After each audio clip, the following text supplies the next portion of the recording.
The first total eclipse of the sun in Britain for 72 years came and went this morning, and many of those who'd waited and planned for so long were thwarted by cloudy skies. Only those above the clouds, like the 200 passengers on 2 special Concorde flights, could be sure of seeing the full effects of the eclipse as they chased the moon's 1,500-mile-an-hour passage across the skies. If by any chance you did feel cheated today, you could catch another eclipse in Madagascar 2 years from now, or in the Faroe Islands in 2015. But only very young children will be around to tell BBC reporters about their experiences in 1999, when Britain is next visited by this phenomenon 91 years from now. And despite the weather, it was an experience that will not be forgotten by those who were there, among them our reporter Peter Hunt. It's 11 minutes and 15 seconds past 11 o'clock in the morning on the 11th of August, 1999.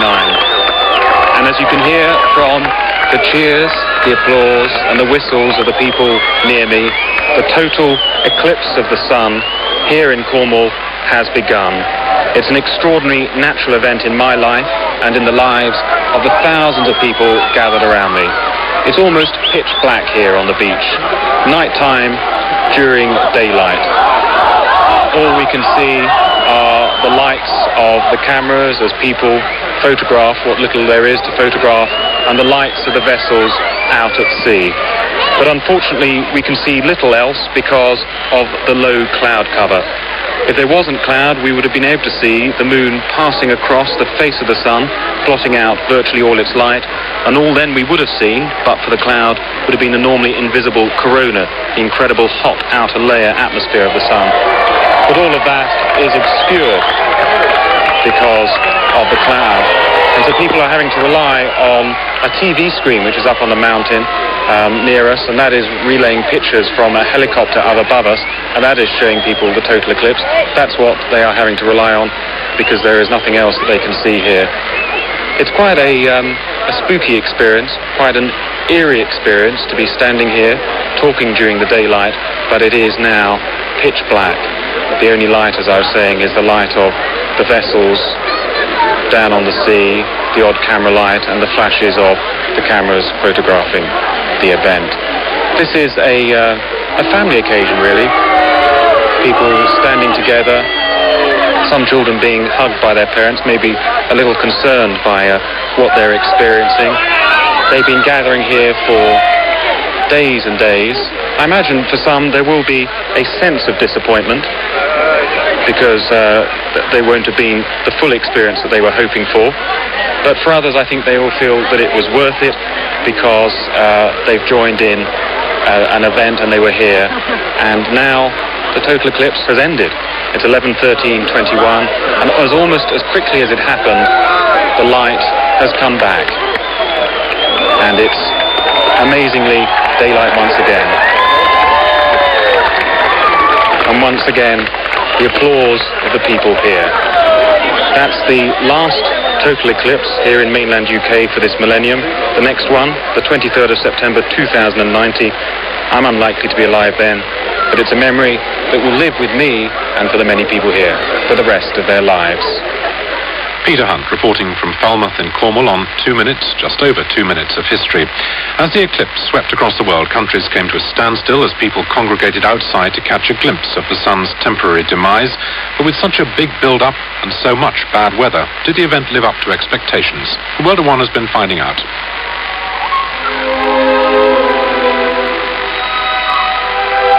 This is really wonderful. Now we've got midnight outside. Midnight at midday. Here's the corona now, this wonderful structure of the sun's atmosphere being twisted and contorted and heated by the sun's magnetic field up to several million degrees. The only time you can see it by eye. It was just all dark for about a minute. It was amazing. We saw diamond ring, we saw the star. Eerie experience, and clearly yes, I showed there was a marvellous corona. But down here, unfortunately, in St Anthony Head, we were under total cloud. The drop in the light level was quite amazing, more than I'd ever known before, and the rise at the end, when it actually ended, was equally marked. It was a strange, weird experience. One that I was, in a way, glad to have been through, but very sorry we didn't see what was quite clearly a magnificent solar corona. It began to go cold, but not as cold as we remember it, or as black. It's still very impressive, though. I remember now, I've seen the diamond ring, which I don't remember from before, but it was very impressive. This is definitely second dawn chorus. As you can hear, just maybe in the background, there's a few of these birds in this large flight here. We're now starting to call and wake up again. They've already had a bit of a feed, and they've gone to sleep again. Now they'll wake up again, call a bit, fly around and start eating again. So it's been very, very strange for us. Here in Soissons, when darkness fell, people were moved away from the animals because there was a feeling that they might behave oddly, might even perhaps be dangerous.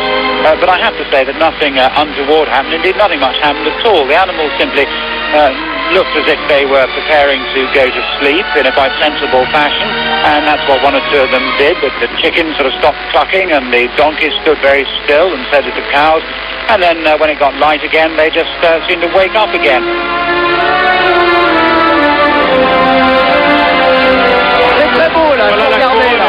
Ah là on voit la couronne. Là on peut regarder sans lunettes là. Ah ouais là c'est magnifique.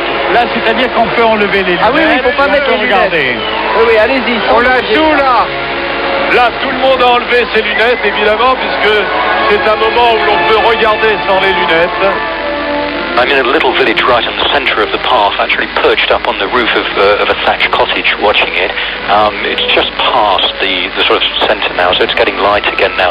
The village is full of people. It normally has only about 20 houses here, 100 or so people. It's packed with people camping in the gardens all along the roads throughout this part of Hungary. Oh, well, here comes the diamond ring. The light's coming out of Eclipse. Oh, that's the first diamond ring coming out. The light suddenly flooding back, just a tiny little sliver getting larger and larger and larger. Trying to look away from it. It's just like coming back to normal now. Yeah, it seems, the horizon over there was beautiful.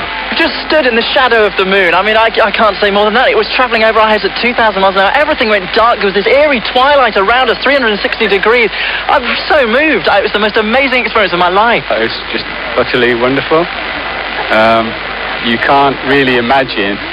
You try to imagine what an experience that would be, but really you have to be there in order to really know and to see it in all its awe and splendour. And words fail me. Even though there wasn't anything to see per se, just the way it just suddenly went dark is an unforgettable experience. I was actually watching from over the far side of the beach, not in the main crowd, and just to look back and see the spontaneous cheers, the flashes going off, and it was actually better than watching the eclipse. The reaction was incredible. It's been great fun, and we've seen lots of things. We've seen things that I've never seen before, like the shadows coming down through between the leaves of the trees, and that strange quality of light in this, and the air getting distinctly cold. It's been marvellous fun. During the eclipse, the sun's spectacular atmosphere or corona was clearly visible, causing delight not just for the Romanian people, but also for the thousands of overseas visitors, some of whom had travelled thousands of miles to be here for an experience which lasted less than 3 minutes. It was, though, a truly remarkable sight, and one which will never be forgotten by those who witnessed it. The relief almost, a sort of sense of lightening, of morning coming back after a great storm.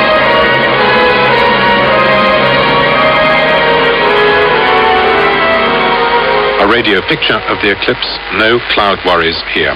So what do the scientists think of it all? Martin Mobley is president of the British Astronomical Association and joins me now from our Cornwall studio.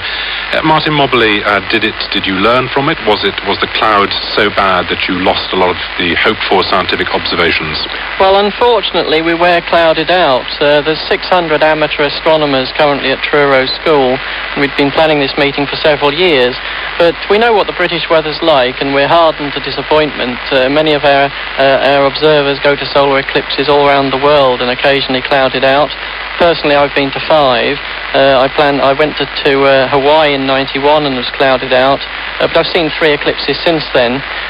So really we couldn't conduct much science, unfortunately, and during a solar eclipse the best science that can be carried out is right at the very edge of the total eclipse line, because people positioned there can get measurements which will enable the sun's diameter to be so precisely measured. So really it was more of a party atmosphere. There were 600 amateur astronomers at Truro with all kinds of equipment, from simple binoculars to very sophisticated telescopes. But what we did see were very strange lighting effects during those 2 minutes, a very interesting sort of golden glow on the horizon as the shadow moved from west to east. And everybody was pleased to be under the shadow of the moon. Probably only about 100 people there had been under the moon's shadow before. Does each eclipse offer something new, or is it simply an accumulation of material, scientific material from each one? Well, as far as learning about the sun's diameter is concerned, the sun probably changes its size by a fraction of a percent over a period of years. So if people are along the north and south limits, they can get valuable data every time. But every single solar eclipse is totally different because the sun goes through an 11-year cycle, and sometimes the moon's close to being in the same size as the sun. Sometimes it's slightly small, in which case you get an annular eclipse. Sometimes you get large prominences, such as in the 1919 total eclipse, where there's a massive pink flame over the sun, almost a quarter of the sun's diameter, arching above it, which is very spectacular. Right. Also the corona, which is the sun's atmosphere, that varies considerably from eclipse to eclipse. Okay. We're approaching solar maximum now, and we would have seen probably quite a concentric corona with some very fine polar brushes at the north and south edges. Thank you. I'm going to have to stop your professional view of that. Thank you very much indeed, Martin Mobley, for giving us that insight. And I should add that our impressions of the eclipse were put together by Simon Cox and Annie Duncanson. Back here on Earth, the Crown